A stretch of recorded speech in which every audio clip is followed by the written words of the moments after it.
Nurobod tumani tashkil bo'lgan yillardanoq bepayon yaylovlarda mehnat qilayotgan ilg'or chorvadorlari, lalmikorlikda mo'l hosil yetishtiruvchi g'allakorlari bilan tilga tushgan.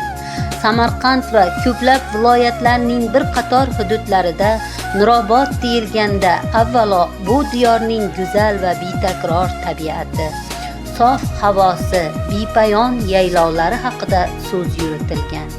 Shu bilan birga qutlug' ziyoratgohlari, odamlari qalbidagi o'ziga xoslik, mehnatga tashnalik, ezgulik, mehr-oqibat, yoshlar qalbidagi jo'shqinlik kabi fazilatlar tilga olingan. Bu zamin boy va ibratli tarixga ega.